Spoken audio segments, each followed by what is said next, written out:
Muy bien, pues muy buenas tardes a todos. Me da mucho gusto saludarlos. Mi nombre es Oscar Lohmann, soy secretario actual de Amexipied y me da mucho gusto que estemos hoy reuniéndonos en la sesión mensual para poder hablar de un tema muy importante respecto a la actividad física y la salud vascular.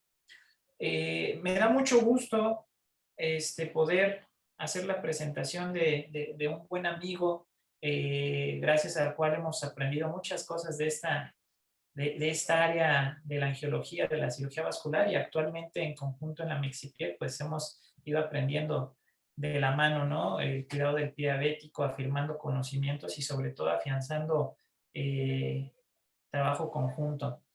Me da mucho gusto presentarles al doctor Luis Gerardo Morales Galina. Déjenme platicarles un poquito acerca de él. Pues para empezar, es un angiólogo certificado por el Consejo Mexicano de Angiología, que eso es mucho, muy importante, ya que garantiza un conocimiento a la vanguardia y muchas herramientas, ¿no?, al servicio de los pacientes. Actualmente él trabaja como médico adscrito en el Hospital Regional de Alta Especialidad en el Bajío, donde hace procedimientos abiertos endovasculares. Tiene práctica privada también en Guanajuato y principalmente en la ciudad de León. Actualmente es miembro fundamental de la mesa directiva aquí con nosotros en Amexipied, ya que está a cargo de las relaciones internacionales. Y bueno, tiene también múltiples actividades en otras sociedades, como la Asociación Mexicana para el Cuidado Integral y Cicatrización de Heridas, la ANSICHAC. También es parte de International Completion Club. Y bueno, creo que sin más preámbulos, todos estos títulos lo avalan y hablan perfectamente de lo que nos puede aportar Luis Gerardo para hablarnos de este tema de actividad física y salud vascular. Te cedo la palabra, Gerardo. Perfecto, pues muchas gracias, Oscar.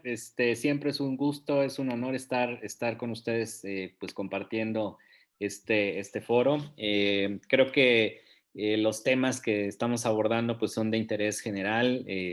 Obviamente, pues no nada más para los profesionales que nos dedicamos a pie diabético, sino para en general, para cualquiera. Voy a tratar de, pues sí, obviamente ser un poco concreto en la cuestión de la salud vascular.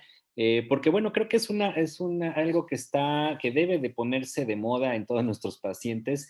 Creo que el hacer ejercicio, tener una vida saludable, pues creo que es una parte fundamental para combatir pues toda la serie de enfermedades que tenemos pues en la actualidad, pues no nada más en México, sino a nivel mundial. Entonces, pues vamos a empezar pues diciendo que precisamente un poco de estadísticas de la diabetes mellitus, que obviamente esto no es el tema de tanto de lo que es la epidemiología, pero es muy importante conocer contra qué vamos a estar nosotros combatiendo. Y en esto, pues en las estadísticas del 2014, 422 millones de diabéticos, la prevalencia es de 8.5%, 1.6 millones de muertes son la causa directa por la diabetes, y la causa de muerte por diabetes aumenta un 70% desde el 2000 al 2019. Pues obviamente las cifras en general de las causas principales de muerte, pues está en el número 9, la diabetes. Obviamente esto ha ido incrementando inclusive con los años.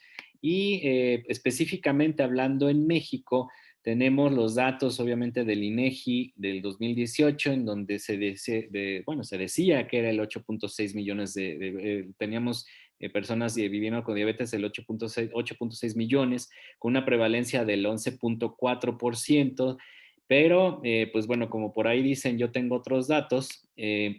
La Federación Internacional de Diabetes menciona que en el 2019 ya teníamos 12.8 millones de pacientes sufriendo diabetes, con una prevalencia del 13.6%, y pues aumentamos 4.2 millones en un año, ¿sí? Yo creo que más bien fue el diagnóstico el que se pudo haber mejorado en esos casos, porque pues sí son cifras alarmantes realmente de prevalencia de diabetes en nuestro México. Y pues México obviamente se encuentra siempre dentro de los primeros lugares, ojalá que fueran en las Olimpiadas, pero pues no en las Olimpiadas no estamos en los primeros lugares, pero sí nos encontramos pues en padecimientos como la diabetes con un sexto lugar. Obviamente, pues aquí se proyecta que en el 2030 la prevalencia va a ser de 17.2 y en el 2045 van a haber, pues obviamente, hasta 22.3 millones de personas viviendo con diabetes en nuestro país, que eso pues hay que estar preparados todos para esta pandemia que ya sabemos que ya la teníamos desde antes, inclusive del coronavirus. Pero bueno, una de las cosas asociadas a la diabetes pues, es el sobrepeso y la obesidad. Y esto pues obviamente se ve reflejado también en las mismas estadísticas del INEGI, en donde tenemos pues también el porcentaje de la población muy alto de pacientes con sobrepeso y con obesidad, tanto en poblaciones mayores, esto es de 20 años o más, pero no nada más eso, también tenemos una población muy joven, muy joven que padece también de sobrepeso y de obesidad. Esto pues ya lo vamos reflejando porque estos pacientes ya tienen, digamos, una educación, una mala educación nutricional, una mala educación desde casa en cuanto a los pacientes, a sus padres que no hacen ejercicio, comen mal y bueno, se refleja sobre todo en estas estadísticas pues tan importantes que tenemos y pues, nos convierten en un país de pacientes obesos. La actividad física igualmente también con las estadísticas tenemos una población muy grande que realiza menos de 150 minutos de actividad física por semana, con porcentajes muy bajos de pacientes que hacen realmente una actividad física más intensa y pues bueno, hay veces que confundimos lo que es actividad física y ejercicio y a los pacientes tenemos que determinarles bien qué tipo de actividad tienen que hacer para evitar que tengan este tipo de enfermedades. Igual también el sobrepeso, pues tenemos nosotros con las estadísticas de la OCDE, en donde México está en el primerísimo lugar de los pacientes adultos con sobrepeso y obesidad en el 2016. Entonces les digo, ojalá que estas estadísticas fueran en medallas de oro, pero pues desgraciadamente no, lo tenemos en sobrepeso y en obesidad, ¿sí? Vamos a hablar obviamente de algunos artículos que existen. Ya hay muchísima literatura en Internet, en las bases de datos, pues obviamente en las mejores, en las series en las cuales ya la actividad física tenemos una evidencia adecuada para nosotros recomendarlo y obviamente pues ya no es nuevo. Pero tenemos que primero llegar a definir, por ejemplo, la Sociedad Española de Cardiología define cuál es el tipo de actividad que tenemos que hacer. Por ejemplo, el sedentarismo, pues definitivamente es estar pegados al televisor, haciendo home office todo el tiempo, sin movernos. Pero bueno, hay otro tipo de actividad. Por ejemplo, la actividad física se puede realizar de diferentes maneras. Las primeras, pues, es hacer tipo de fortalecimiento muscular, flexibilidad y elasticidad, la cual pues, se puede hacer tanto en algún tipo de gimnasio o ahora en estas condiciones del COVID, pues se puede hacer en casa, se puede hacer con inclusive ligas de resistencia o las mismas pesas. El chiste es que este tipo de actividad se recomienda que se haga de 2 a 3 días por semana. Pero independientemente de ese tipo de ejercicio que hacemos, que sí es un poco más anaerobio que aeróbico, se recomienda hacer algún tipo de ejercicio aeróbico 3 a 5 días por la semana, en donde ya tenemos una actividad cardiovascular, que puede ser bicicleta fija, puede ser caminadora, algún tipo de deporte que nosotros hagamos, pero en una actividad más deportiva recreativa, pero que sí lo tendríamos que estar haciendo más días a la semana. Y todos los días, independientemente de estas dos actividades, tenemos que tener un estilo de vida saludable. ¿Cómo? Bueno, pues el procurar subir escaleras y no utilizar el elevador, el sacar a pasear a los perritos, el hacer senderismo, el caminar realmente, el mantenerse activos, el baile, el utilizar la bicicleta más para poder asistir a algunas distancias cortas o no cortas, pero eso es independiente a lo que es el ejercicio que se va a recomendar.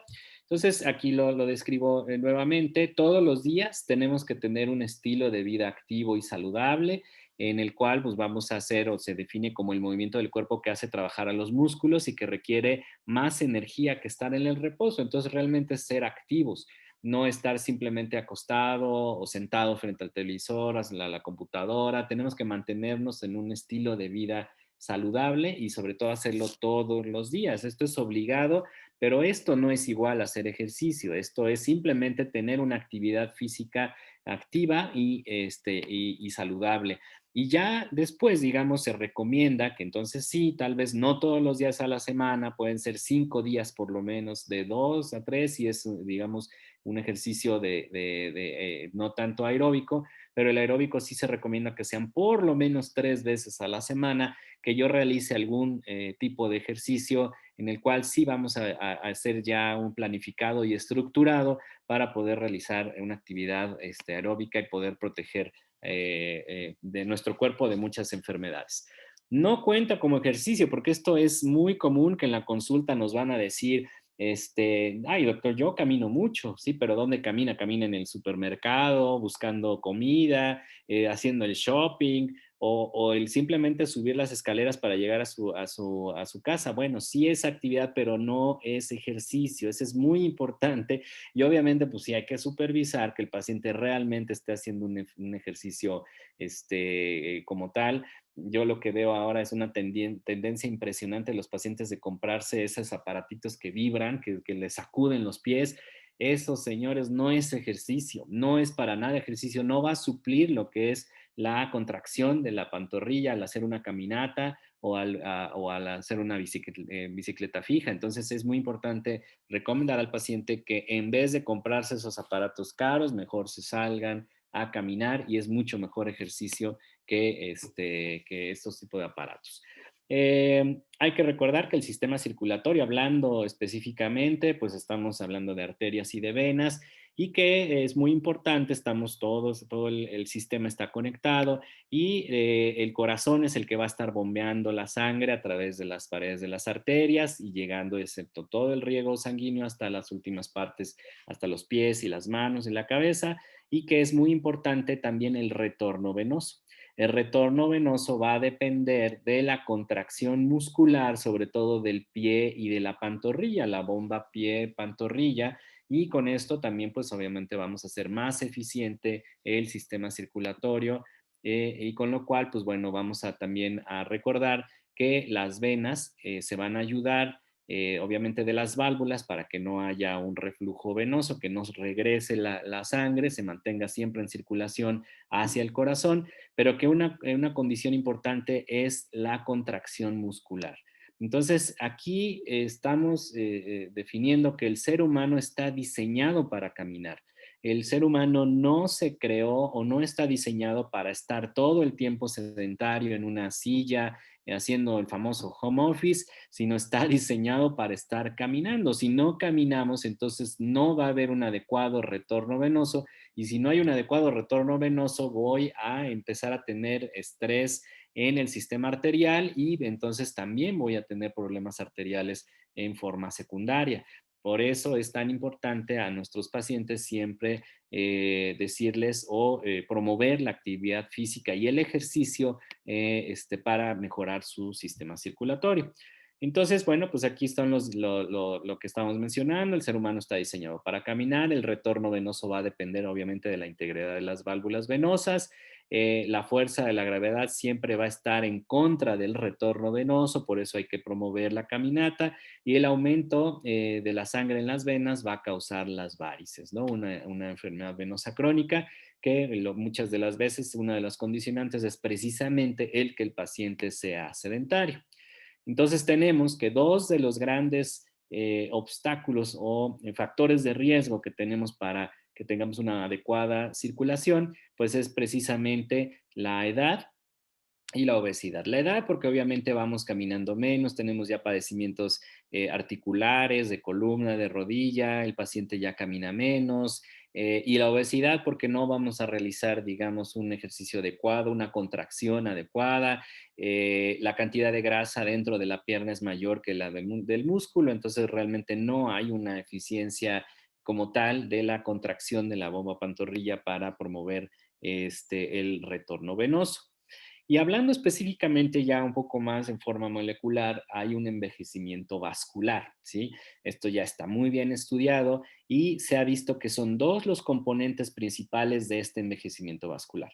El primero de ellos es la pérdida de elasticidad de las arterias, ¿sí? Esto se va viendo obviamente con la edad y es pues por una concentración, tenemos elastina, colágena y otros componentes de las arterias que se van perdiendo, pero también se van haciendo depósitos de colesterol, de calcio dentro de las arterias que van condicionando que esta elasticidad se vaya perdiendo y no tengamos esa propulsión adecuada de la sangre a través de todos los músculos, de todas las células y tengamos pues obviamente una enfermedad arterial secundaria que se puede manifestar en el corazón, en el cerebro o en las piernas o en algún otro órgano, pero en general pues son los tres sitios que generalmente padecemos de problemas de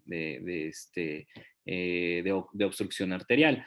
Y la otra es una disfunción endotelial. Aquí sí hay un balance entre los mecanismos que hacen una vasodilatación y una vasoconstricción, en general el óxido nítrico y lo que son los radicales libres. Hay un balance entre ellos dos que nos hace o nos impide que se haga un adecuado intercambio de nutrientes dentro de los vasos y esto pues nos está haciendo que se genere un estrés dentro de la pared de la arteria y que se inflame y ese endotelio pues se vuelve, digamos, un endotelio que no es activo y no es eficiente y entonces no vamos a nosotros proveer adecuadamente los nutrientes a a las células. Aquí otra vez ya me regresé, pero bueno.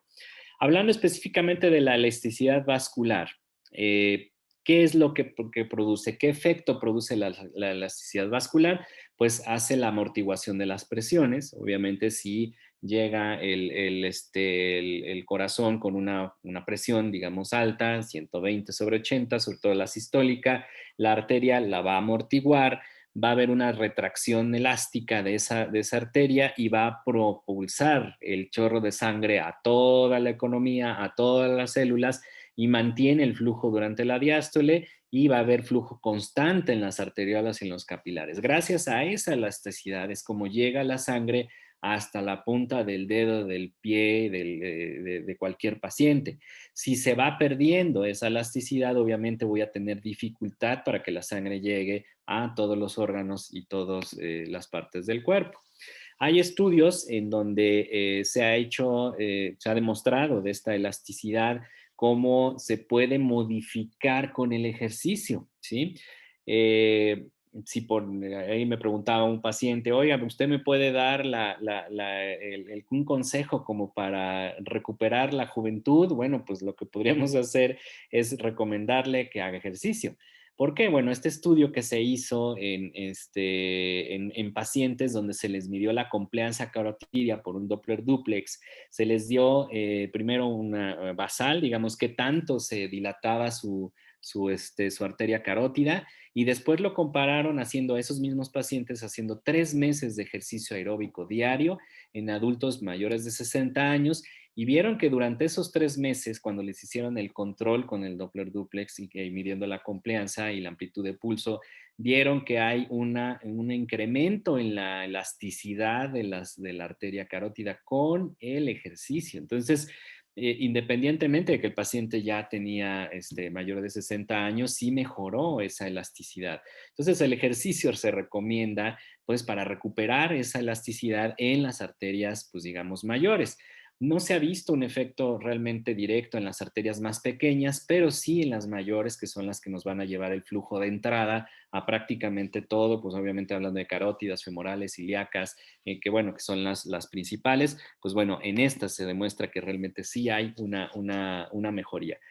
Aquí, por ejemplo, se midió la dilatación de la arteria braquial, igual, midiendo a través de estudios de Doppler duplex, y en el cual les dieron acetilcolina, provocando una dilatación en pacientes. Por ejemplo, el primer estudio fue en jóvenes sedentarios contra adultos mayores sedentarios y sí vieron obviamente una diferencia estadísticamente significativa entre los pacientes jóvenes y los pacientes adultos.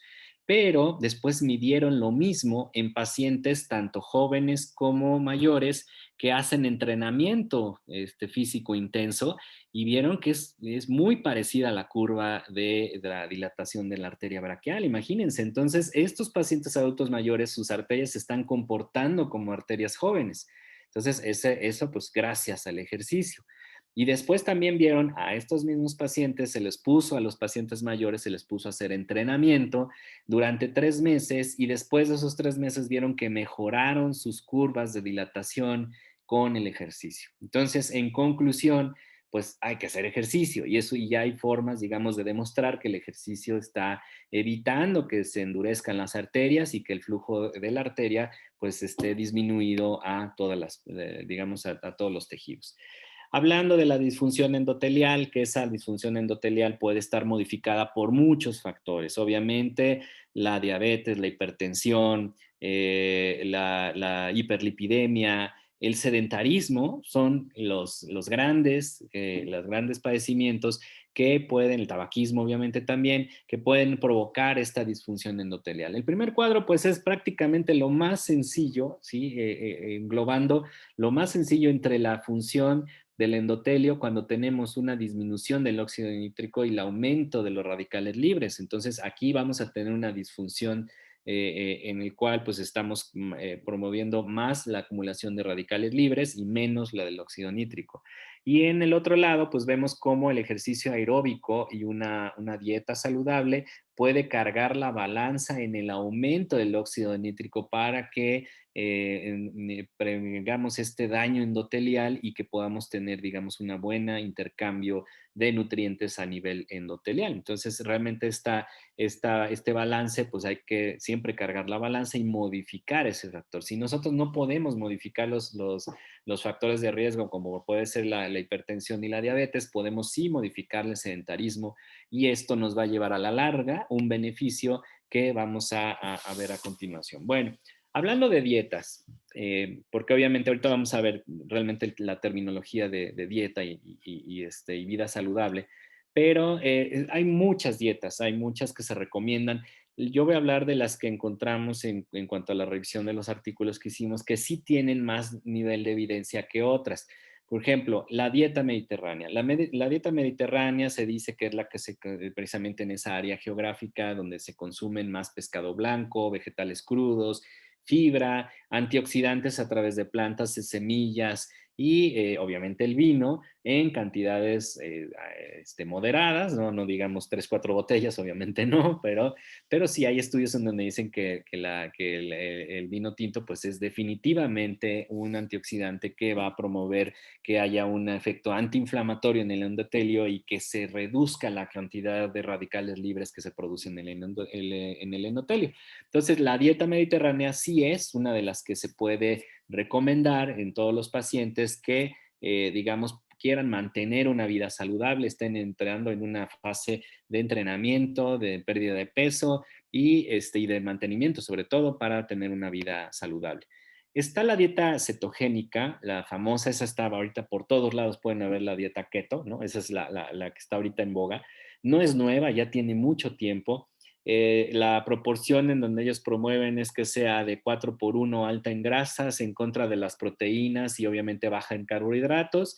El hecho de que tenga altas grasas y el tipo de grasas las hace ideales para que los pacientes que tienen obesidad bajen rápido o pacientes que no tienen realmente un padecimiento como la diabetes puedan mantenerse en un estado saludable, pero hay que tener mucha precaución, sobre todo por el contenido alto en grasas y en las proteínas, que no se nos eleve demasiado el porcentaje, porque en pacientes que pueden tener enfermedad renal asociada o que tengan un factor de riesgo, podemos desencadenar o desarrollar nosotros una enfermedad renal secundaria si le doy un aporte demasiado alto de proteínas a estos pacientes. Entonces, no hay ahorita estudios que realmente demuestren que tengan un beneficio a nivel endotelial. Sí tiene, obviamente, sus beneficios en cuanto a reducción de peso y disminución de factores de riesgo, obesidad, sobrepeso, sobre todo, pero a nivel endotelial todavía no está demostrado que este tipo de dieta pueda llegar a funcionar. Lo que sí está demostrado son algunos de los suplementos, que algunos de ellos encontramos, pues ahora sí que en cualquiera de nuestras cocinas: vino tinto, café, cacao, la vitamina C, la vitamina E, los betacarotenos, el omega 3. Todo eso pues está bien demostrado que cualquiera de estos suplementos, ya sean suplementos o dentro de los alimentos que los contienen, pueden promover un efecto antiinflamatorio dentro del endotelio para evitar sobre todo la acumulación de radicales libres. ¿Qué más promueve el ejercicio? Bueno, pues obviamente muchas funciones. Por ejemplo, el estrés, disminuye el estrés oxidativo, disminuye la resistencia a la insulina. Esta es una de las partes importantes en el tratamiento del paciente diabético. Disminuye la hipertensión como tal también. ¿Por qué? Porque promueve una vasodilatación periférica, mejora lo que es la elasticidad de las arterias, pero también lo que va a aumentar es la remodelación arterial, y las arterias se han visto que con el ejercicio pueden crecer o aumentar de diámetro.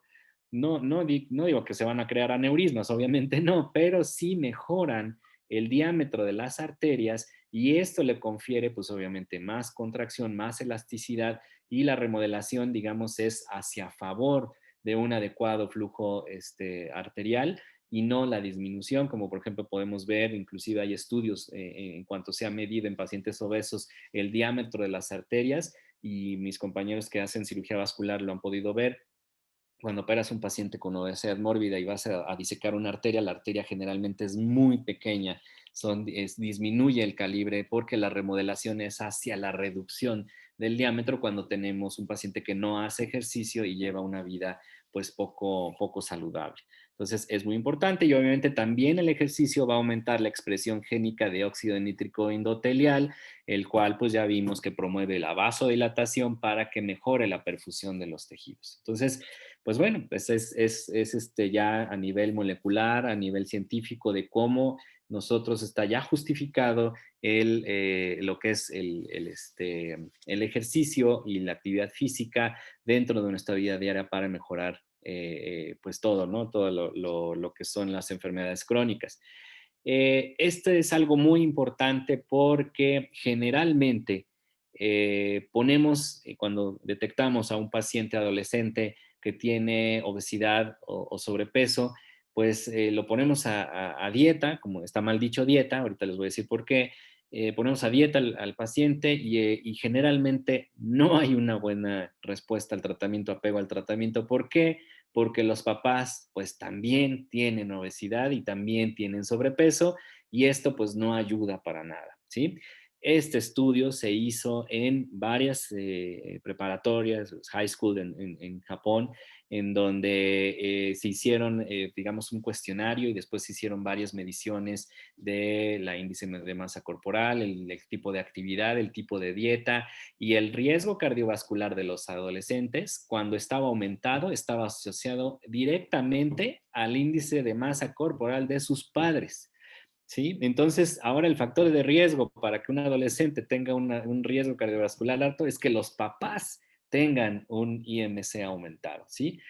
Conclusión, pues hay que poner a dieta a todos, hay que cambiarle el estilo de vida a todos. No es posible que nada más a uno de la familia lo hagamos y a los demás no les hagamos lo mismo, porque van a recaer, porque obviamente esta es una cuestión de cambio de estilo de vida, no es una dieta como tal, y ahorita lo vamos a ver por qué.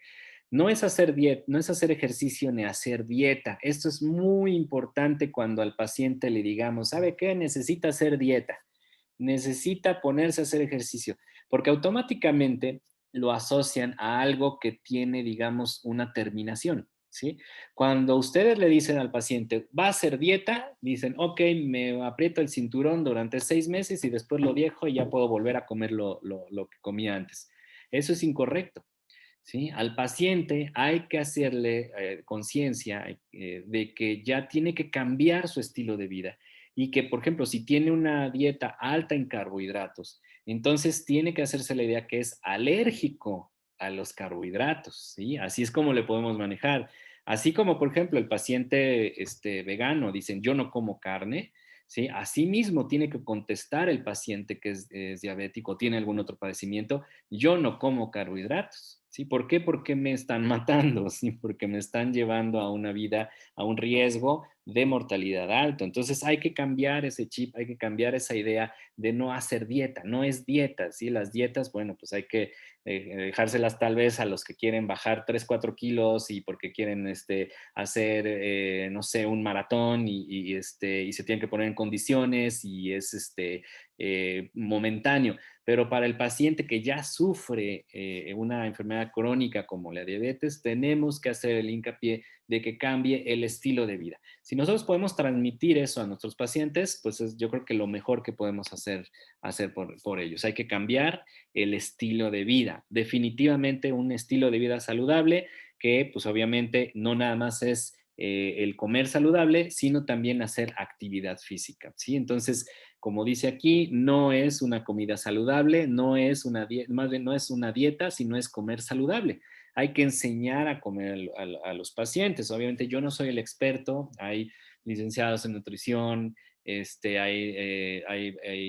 gente que hace nutrición clínica, que obviamente son expertos en el tipo de dieta que se tiene que hacer, las calorías, el tipo de alimentos que se van a consumir, pero sobre todo a nosotros nos toca como médicos, que el paciente deposita su confianza en nosotros, en insistirles que tiene que hacer el cambio de estilo de vida completamente, convenciéndolo de que eso va a permitir que se controlen todas sus enfermedades y que inclusive puede llegar a dejar de tomar algunos medicamentos que toma para controlarlo, ¿sí?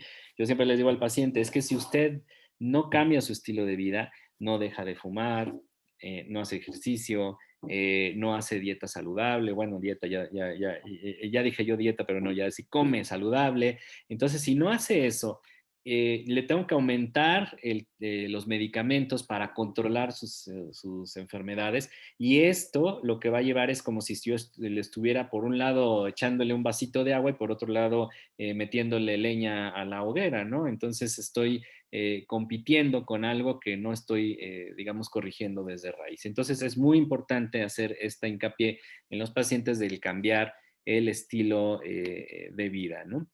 Eh, ya para terminar, pues bueno, fue una sesión cortita, pero yo creo que valiosa, ¿no? Pues creo que también hay que hacer conciencia a nosotros mismos y a nuestras familias y a todos los pacientes que tengamos en que, pues sí, efectivamente, tal vez para tener una dieta saludable, para tener una vida saludable, para el ejercicio, pues hay que invertir. Yo creo que la inversión principal, pues, es el tiempo más que el dinero, pero así como le invertimos a muchas cosas que realmente no necesitamos, ¿no? Así como el eslogan de una cierta tienda que hay por ahí que dice que no sabía que lo necesitaba, ¿no? Obviamente, pues son cosas que podemos evitar comprar y que en ese caso, pues mejor nosotros invertimos en algo de actividad física y sobre todo el tiempo. Creo que es muy valioso el darle tiempo a nuestra salud para poder recuperar ese tiempo de alguna manera. Pues con esto termino, creo que es algo muy concreto, creo que no era descubrir el hilo negro, pero simplemente hacer un recordatorio de que todos los que tratamos pacientes con diabetes y sus complicaciones, como el pie diabético, tenemos siempre que insistir en el cambio de estilo de vida para poder tener unos buenos resultados en los tratamientos que prescribamos. Pues muchas gracias y pues ahora sí, ¿alguna pregunta? Muy buenas noches a todos. No soy el doctor Oscar Loma, por motivos de que ahorita tuvo que salir momentáneamente. Buenas noches, soy el doctor Vladimir Alba, tesorero de Amexipied. Antes que nada, amigo, muchísimas gracias. Como siempre, mostrando todo el acervo cultural que tenemos. Gracias ante todo. Y pues la verdad, la plática bastante importante. Digo, realmente como todos, una cosa importante es la parte de tener, pues obviamente la ciencia, los medicamentos, pero creo que a veces nos vamos muy por encima de lo más importante, la salud en general. Los pacientes no son ni pies, no son, en este caso, ni insulina, ni falta de, no es un páncreas, es un contexto general. Y obviamente la parte más importante es el ejercicio y la dieta. Basado en esto, digo, tenemos varias preguntas. Hay algunas preguntas que sí son bastante pues notables, y no por lo que dicen, sino, por ejemplo, la primera que nos dice, como diabético es recomendable consumir malteadas Herbalife. Digo, antes que todo, creo que del lado del médico, como cualquiera, ya sea tú, Gerardo, como yo, nos han llegado muchos pacientes, igual que a ti te ha pasado y como has comentado, el hecho de algunos objetos, productos, como le habías dicho, el de ejercicio, vibrador, y que dice, te va a hacer que casi tengas nuevas arterias, medicamentos, entre comillas, mágicos, pues obviamente nada es lo que aparenta, porque pues no, y además hasta los mismos medicamentos pueden tener ciertas alteraciones, por alguna complicación, ¿no? ¿Por qué? Porque obviamente no es algo que realmente sea inocuo. Y me llama mucho la atención que desgraciadamente se ha ido como este boom de utilizar muchas sustancias, muchos nutrimentos que aparentemente son la panacea de este tipo de pacientes. Entonces, digo, no estoy en contra de nada. Muchos de estos suplementos pueden ser buenos. Obviamente, antes que nada, pues decirles que como pacientes diabéticos y como bien lo dijo Gerardo, es importante que tengan una previa valoración con un nutriólogo. De hecho, no porque uno sea diabético tiene que ir con el nutriólogo. Creo que a veces muchos de nosotros, por el tiempo, por el tipo de actividad, por muchas cosas, desafortunadamente no tenemos una buena dieta, ¿sí? Una buena alimentación y que a veces con la ayuda de alguien que nos pueda orientar y decir, bueno, ok, mira, fíjate, puedes hacer esto para mejorarla, independientemente de que tengamos una comorbilidad como la diabetes. Ahora, el hecho de, insisto, cualquier tipo de estas sustancias, digo, específicamente esta que nos refieren, pues sí tiene ciertas alteraciones en cuanto a electrolitos, en cuanto a pues obviamente una descompensación que los pacientes diabéticos y sobre todo pacientes geriátricos, en cualquier momento esto nos puede desencadenar una complicación seria y grave, ¿no? Repito, es muy bonito decir, esta sustancia nos va a dar lo mejor. Existen algunas exclusivamente para diabéticos, como puede ser el Glucerna, y aún así, el mismo Glucerna es un suplemento, no es una alimentación. Ahora, insisto, hay que tener mucho cuidado con este tipo de cosas porque, y bien importante, no son medicamentos. Este tipo de cosas no están regulados como tal porque, insisto, son suplementos. Pueden decir mil y un cosas, pero pueden, y sobre todo en pacientes diabéticos, insisto, sobre todo pacientes ya de edad, pueden complicar. Entonces, digo, ahorita ponemos tu opinión, pero ya de entrada, si me dicen este tipo de cosas, no. Yo sugeriría no. Primeramente, valorarlo por un nutriólogo y con eso, pues dar una pauta. Y también nos pregunta, ¿es recomendable tomar proteínas? Sí, pero ¿a qué se refiere con proteínas? Proteínas como las que son así de igual, de polvo, porque proteínas pues tiene la carne, muchos de los, hasta los insectos y son muy ricos. Realmente, insisto, creo que, y sería importante, digo, la plática, muy interesante, muy importante, pero tal vez a lo mejor y después ver una plática específicamente de nutriología con un nutriólogo y que nos dé exclusivamente qué sugiere como para un paciente diabético. Y bien importante, esto es muy general, esto es muy de la parte de global, porque cada paciente es distinto. O sea, puede ser un paciente diabético, un paciente con problema cardíaco, problema renal, y no por eso va a tener una misma dieta. Al contrario, tienen que bajarle proteínas, tienen que disminuir la cantidad de, obviamente, de líquidos. Todo eso, repito, esto es muy encaminado de manera general, pero si decir de primera instancia, no todo lo que brilla es oro, no todo lo que dicen los anuncios va a ser. No sé qué opinas tú, Gerardo. Sí, definitivamente estoy de acuerdo contigo. Fíjate que sí, yo hice una pequeña investigación acerca de los contenidos de los suplementos alimenticios que se están ocupando ahorita muy en boga, que están muy en boga para reducción de peso. Muchos de ellos sí son licuados 100% con carga de proteína muy altos, ¿sí? Entonces, el requerimiento de las proteínas debe estar bien regulado, estandarizado de acuerdo al paciente.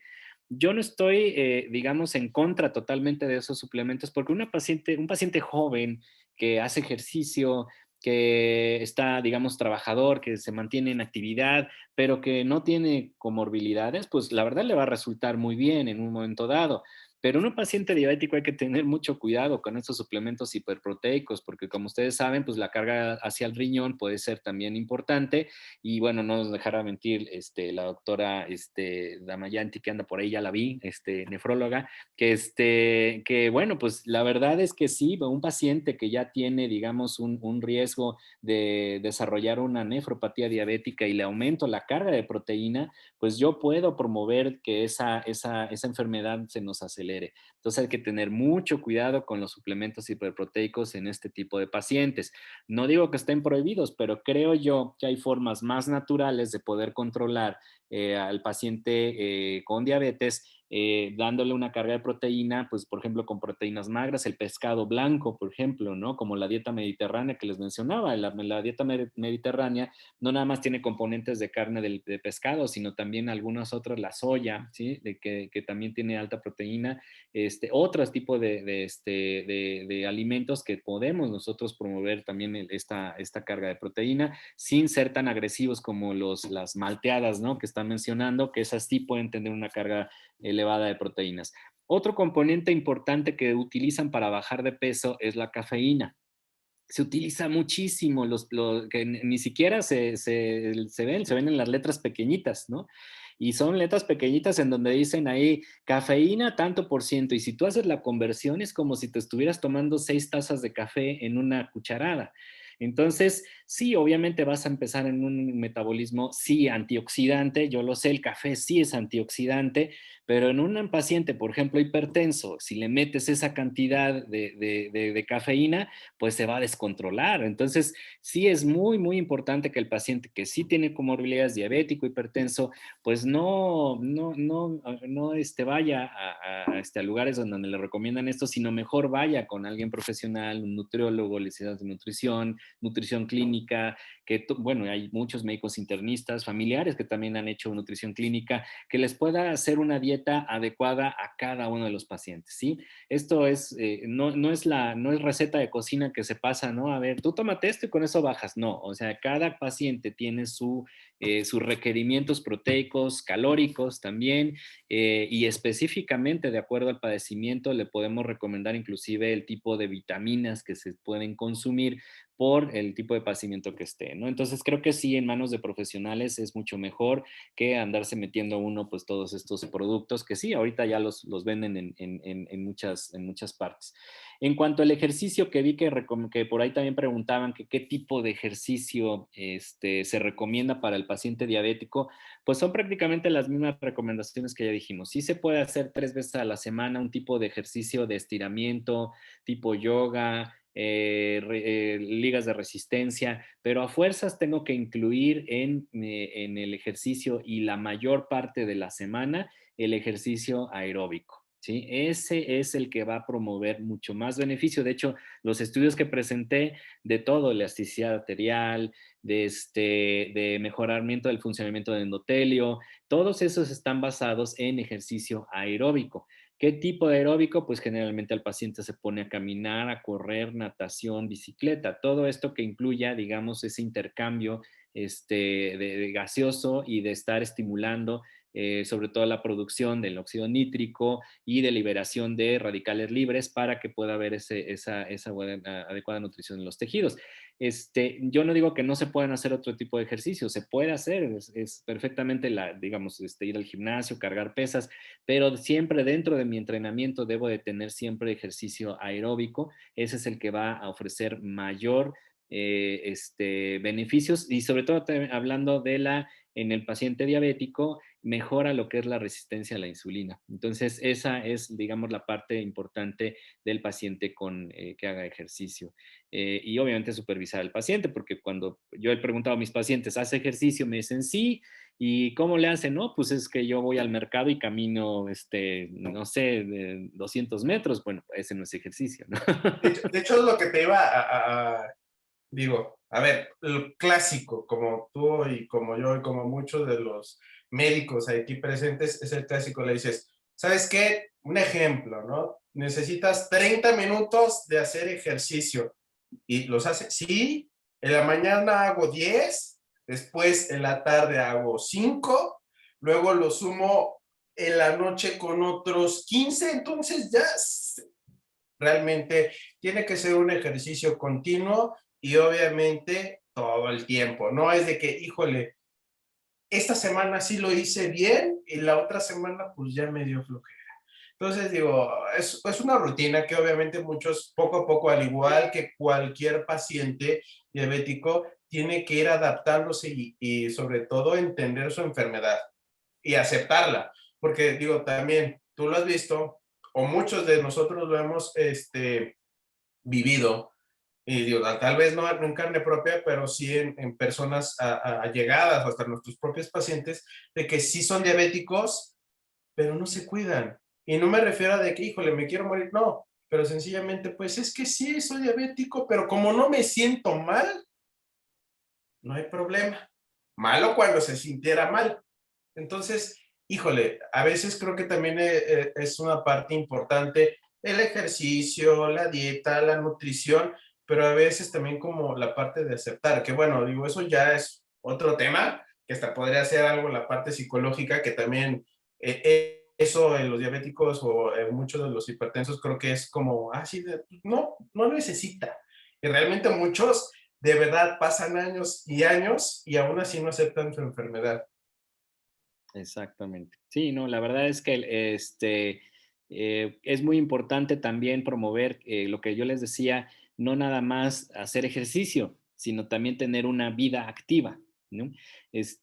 No tomar el coche para todo, ¿no? Ir a la esquina en el coche o el elevador todo el tiempo, ¿no? Creo que eso aparte del ejercicio, tenemos que promover la actividad física normal que todos deberíamos de hacer, pero que ahora pues ya gracias a muchas cosas que se han inventado, pues nos han vuelto más flojos cada día, ¿no? Entonces creo que aparte del ejercicio se debe de recomendar siempre, siempre hacer esta actividad física aparte del ejercicio. Igual, como habías dicho, Gerardo, pues Namayanti, como siempre, muchísimas gracias. Namayanti, un saludote. Pues también nos compartió algunos ejercicios cardiovasculares para el adulto mayor. Obviamente, sí, efectivamente van cambiando según la edad del paciente. No es lo mismo un adulto de 50 y tantos que una persona ya mayor. Yo te quisiera preguntar algo en general, Gerardo, ¿en qué momento de los pacientes tuyos con diabetes les mandas el uso de media o calcetín de compresión? De esos clásicos que te dicen, oiga doctor, soy diabético, ¿me tengo que utilizar calcetines para diabético? Pues definitivamente, ojalá que se le pudiera mandar a todos, ¿no? Porque realmente la compresión es una de las formas de hacer mucho más eficiente el retorno venoso e inclusive mejorar el arterial también en forma indirecta. Obviamente aquí al paciente le tengo que tomar, bueno, checar si tiene pulso, hacer el índice tobillo-brazo de preferencia, pero creo que en general a los pacientes, a prácticamente todos se les puede recomendar una compresión de 15 a 20, que es la suave compresión, que es la profiláctica que nosotros manejamos, siempre y cuando, obviamente el paciente, te digo, no tenga enfermedad arterial como tal diagnosticada y también pues ver el tipo de compresión, porque también si tiene mucha deformación de los dedos y dejamos nosotros una media, pues digamos que lastime mucho los dedos, se puede también poner una sin punta, obviamente, pero definitivamente sí. Yo creo que los calcetines que venden para diabéticos que no comprimen nada, yo creo que estarán como en 5 milímetros de mercurio, pues no, son como el calcetín viejo de la abuelita, ¿no? Eso realmente no funciona. Pero sí en pacientes, digamos, que tienen pulsos y que tienen o un índice tobillo-brazo comprobado que está en 1.9, ¿no? Por máximo, tal vez 0.8. A esos pacientes recomendarles que usen como cualquiera de nosotros un 15-20, como cualquiera de nosotros. O sea, nosotros profesionales de la salud debemos de estar conscientes que debemos de aplicarnos compresión durante el trabajo siempre. Entonces, eso debería ser una recomendación en general para todas las personas, no nada más para diabéticos, hipertensos o los que tienen varices. Pero bueno, creo que sí, se tiene uno que ir con cuidado en los pacientes que tienen riesgo de enfermedad arterial, pero creo que aplica para todos la compresión. Ricardo, como última pregunta, y sobre todo, me supongo que también te ha pasado, que es el clásico paciente diabético, hipertenso, obeso, que obviamente por la misma obesidad tiene, pues obviamente alteraciones a nivel de las rodillas. De hecho, algunos ya han sido operados y lo primero que te dicen, doctor, no puedo hacer ejercicio. Es que, oiga, camine. No puedo, ¿por qué? Porque tengo mala rodilla y si tengo mala rodilla no hago ejercicio. Si no hago ejercicio subo de peso. ¿Qué puedo hacer? ¿Tú qué le recomendarías? Claro, mira, se describen bien, inclusive en las guías que nos compartió la doctora, vienen los ejercicios de alto impacto y de bajo impacto dependiendo de la calidad articular del paciente. Entonces, obviamente un paciente que tiene problema de cadera, de rodilla, no lo vas a poner a jugar básquetbol, ni tampoco fútbol, ni tampoco tenis, ¿no? Ni tampoco lo vas a poner a hacer ejercicio de una bicicleta de ruta, ¿no? Pero, por ejemplo, creo que hay ejercicios específicos de bajo impacto, por ejemplo, natación. Yo sé que es difícil a veces la natación, en algunos pacientes no saben nadar, es difícil, pero se puede hacer bicicleta fija. Hay bicicletas recumbentes también, que son las que son sentadas, que tienen menos impacto sobre la rodilla.